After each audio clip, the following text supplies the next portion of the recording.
Okay, so we've looked at what is memory, and I guess one of the core memory models that we'll be using to conceptualize how memory works. Now we're looking at psychological factors that influence a person's ability or inability to store and retrieve information. So there are different types of reasons why someone might be able or unable to remember information. So those factors might be psychological, they might be social, and they might be biological. Now, obviously, we're going to be looking at those psychological factors, and there are three that we are looking at. So the first ones that we're looking at are the encoding specificity principle, more specifically, context and state-dependent cues. We have maintenance and elaborative rehearsal, and the serial position effect is the third one that we are looking at in this dot point. Okay, so let's talk about why we forget. So forgetting refers to an inability to recall previously stored information. So this is more about the idea that we have stored information in long-term memory, but we can't retrieve it. So this is more like a psychological concept, I suppose, rather than the information not being available. So information is no longer stored in long-term memory, it's not available. And that's generally, particularly in the context of this dot point or this study design, a physiological cause. So the ones that we're talking about here within this dot point are more about this idea that memory exists, but it's not accessible. Now, the reason this generally occurs is because of the inability or ability to use retrieval cues correctly. So within this little snippet, we're going to talk about using specific retrieval cues, more specifically context and state-dependent cues. So when we learn things, we encode them with links to the context in which we learn them. Now, when we retrieve the information, what we actually do is we use something called a retriever cue. So this is any stimulus that assists the process of locating or recovering information stored in memory. Now, essentially what we're saying is this is like a hint that guides the search and recovery process of long-term memory. And when I say any stimulus, I mean any stimulus. So we can have smell, we can have sight, we can have kind of like any kind of sensory process acting as a retrieval cue. So Tolby and Thompson in 1973 discovered this thing called the encoding specificity principle. So what they suggested was that the associations formed at the time of encoding new memories are the most effective retrieval cues. So essentially, if you're in the same environment when you retrieve the information as when you learnt the information retrieval process will be easier. Similarly, if you're in a similar psychological or physiological state when you retrieve the information as when you learnt it, that retrieval process will be easier. One example of a retrieval cue is a context-dependent cues. Now, this is extrinsic in nature, so what that means is it's any cue that is formed outside, I suppose, your internal body. So they are environmental. So this means things like the smells where you encoded information, the way the environment looks. So for example, if you're learning information in a classroom, the color of the walls, the way the desks are set up, so on and so forth. It might be certain sounds that you hear in that particular location. So the cues in a specific context where a memory was formed, they will act as retrieval cues to help access the memories that were formed in the context. So essentially what we're saying is if you're in the same environment, external environment, so similar smells or same smells, same sights, same sounds, when you retrieve the information as when you encode the information, that retrieval process will be better. Okay. Now the thing I want you to really understand is that the context or the environment, and I would rather say environment, needs to be the same when the information is encoded and when it's retrieved. So, for example, we do a lot of our SACs in the psychology classroom, okay? Now, in the past, I've had students who have done their psychology subject at Keysborough and they do their SACs at Berwick. Now, in that particular example, they do not have the advantage of having context-dependent cues in the SACs. Why? They did not encode the information in the particular place where they retrieve it. So they will not actually have those environmental cues. How can we use these context-dependent cues in real life? Well, if we look at this image down here, we can see the scene of a crime. So some detectives might take witnesses back to the scene of the crime because they encoded the information there. So when they retrieve it in that same context, it might trigger the retrieval of the information more easily. Now, similarly, we have state-dependent cues, and these are intrinsic. So this is about our internal body. So often we think about things like pain and things like our emotions. So think about the last time you were sad. Were you more likely to think about other sad things, or you're more likely to think about happy things? Well, the answer is you're probably more likely to think about sad things because of state-dependent cues. So these are cues associated with an individual's internal physiological and psychological state at the time a memory was formed or encoded, and they act as retrieval cues to help access those memories. Okay, so essentially what we're saying is that if you are happy when you encode information, when you retrieve it, if you're happy, then you are more likely to retrieve it. Or yeah, it'll be easier to retrieve, I should say. Okay. So essentially, again, what we're saying is that when encoding and retrieval,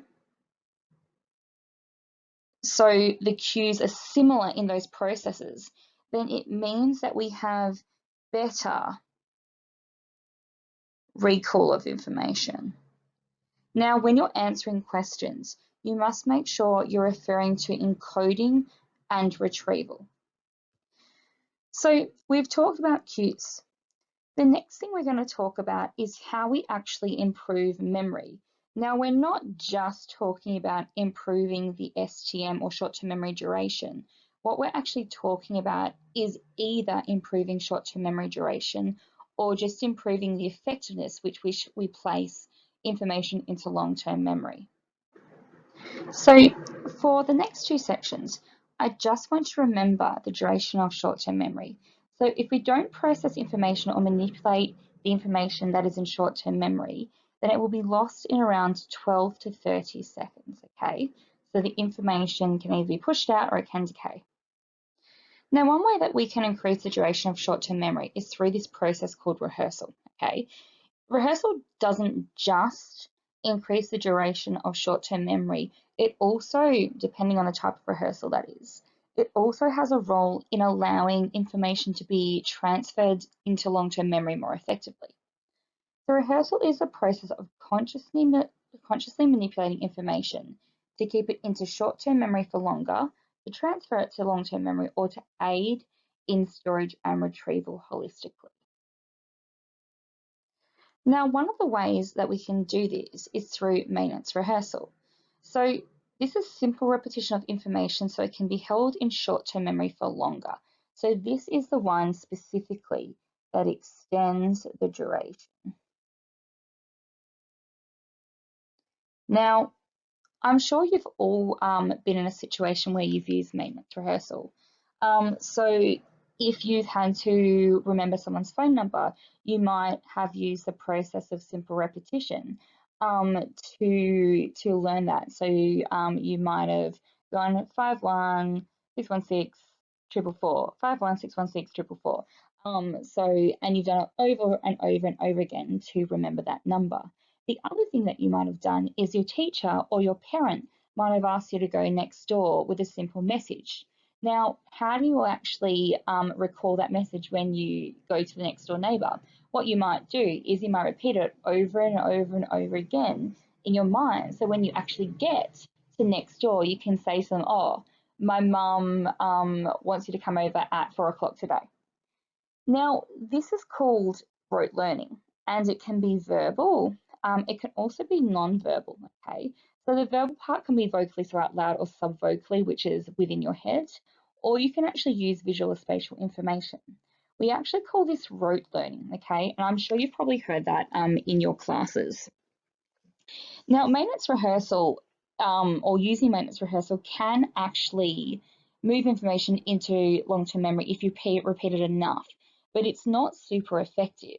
So you may have had a circumstance where you've studied for a test just by reading over your information in your notes or in your notebook or on the PowerPoints. How has it actually gone for you? It probably hasn't actually been super effective in aiding in your recall in the test. Now, there are probably several reasons for that. Let's have a look at the advantages and the disadvantages. So the good thing about maintenance rehearsal is that it does increase the duration of short-term memory, and it's excellent for storing meaningless information for an extended period of time. Now, if we go back to the information that your mum wanted you to tell your next door neighbour, you probably don't need to keep that a long-term memory for too long, or if at all, because it's meaningless to you. So that's why maintenance rehearsal might be very good for that particular type of information. Now, if you're using maintenance rehearsal or rote learning for something that you do need to keep in long-term memory, or you do need to add understanding to, or you do need to apply to somewhere in the future, then this may not be the best one to use. Why is that? Well, first and foremost, it doesn't add any understanding. If you're using repetition, it can actually be easily disrupted by new information. If you are just focusing on the information you're repeating, you can't actually take in new information. And because it's ineffective in storing information into long-term memory, it doesn't always lead to that long-term retention. If you want to transfer information into your long-term memory more effectively, or if you want to retain it in a way that allows you to apply information at a later date, then elaborative rehearsal might be the one fit for you to use. Elaborative rehearsal is when you link new information in a meaningful way to either other new information or information already stored in long-term memory. So when you, for example, make a story of new words, or you manipulate existing information into a flowchart or a mind map, or you do application questions, what you're actually doing is you're using elaborative rehearsal. A really good example of elaborative rehearsal is the self-referencing effect, or something called salience. So this is linking new information to you and your personal experiences. So for example, like psychology is a great subject because often you can take a concept and you can go, oh, I remember when that happened to me, in XYZ. Elaborative rehearsal is excellent for many reasons. And there are 3 points I do want you to kind of think about and use if you're ever asked about why elaborative rehearsal is maybe more beneficial to use. So it adds detail, which is good. But these last 3 points are the ones I do want you to recall. So it involves a deeper level of information processing, which enhances encoding and consolidation. It increases long-term retention because it organizes new information according to meaning, and therefore therefore it creates more retrieval cues. So these 3 points here are really good reasons as to why elaborative rehearsal is maybe better, or more effective, we should say, than maintenance rehearsal. The problem is that elaborative rehearsal is more time consuming, it requires more effort, it's difficult to implement when there's lots of information flying about, and it does also rely on the successful retrieval from long-term memory. However, this one is much more effective for transferring memory into long-term memory. So our last little section is about the serial position effect. And this is about the order of the items in a list and the rate at which we can recall them.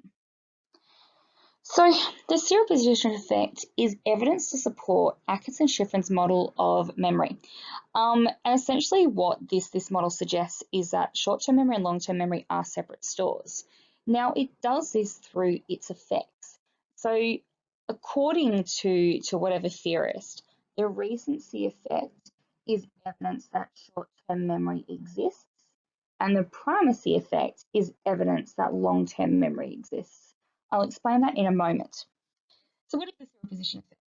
So in immediate free recall, items at the beginning or the end of a list are remembered better than those in the middle, okay? Now we can see that retention here is a U-shaped curve. Okay, so one thing I did neglect to mention on the previous slide is that superposition effects definition is a word perfect one. So please make sure you know that. The other thing that you should know is how to draw this graph. So obviously you'll always need a title. You'll obviously need to know your X and Y axes. So just make sure you've got positions of an items in a list or series. And we normally go from 15 or 1 to 15, and then percentage of recall. So, and that's obviously a percentage, so it's 0 to 100. So what I just realized is my notes actually haven't loaded onto this little diagram. So I'm just going to talk through the three effects. And of course you have my notes on them. So there are three effects that you do need to know, or three pieces of information about the curve that you do need to know for this superposition effect, okay? We have the primacy effect, the recency effect, and the asymptote. So let's talk about each. So the primacy effect is superior recall for items at the beginning of a list, okay? And we can see that here. So obviously we have superior recall. Now that occurs because the items at the beginning of a list, they enter an empty short-term memory. There is enough time for those items to be rehearsed and transferred into long-term memory. And that's why we have that superior recall. Now, the recency effect, this is superior recall for items at the end of a list, okay? And as we can see, we have better, or there is obviously better recall for items at the end of the list, okay? Now that occurs because the items at the end of a list, they are retained in short-term memory. Now because they are still there, when you are able to use free recall, you normally recall those items at the end first, and that's why we have the superior recall. Now the asymptote is inferior recall for the items in the middle of the list in comparison to the beginning and the end. So why does that occur? Generally, items in the middle of a list are presented too far away, or they're not presented soon enough to be able to be rehearsed and stored in long-term memory. Now, they're also presented too early to actually be retained in short-term memory. What's actually happening is the newer items from the recency effect are actually displacing or pushing out the information in the middle of the list. And that's actually why we have an inferior recall within the asymptote. Now, there are three things that I do want you to know about these curves. One, I want you to know the definition for each of these three effects. So the primacy effect, the recency effect, and the asymptote. I want you to know why they occur, and I want you to know what happens when there is a delay. So this is the little diagram we'll look at when we're looking at a delay, okay? Now, we know that obviously we have the primacy effect, we have the recency effect, and we have the asymptote, okay? Now, this little curve in blue is your normal superposition effect with immediate free recall. Now, remember, immediate free recall means that you can recall the word list immediately in any order.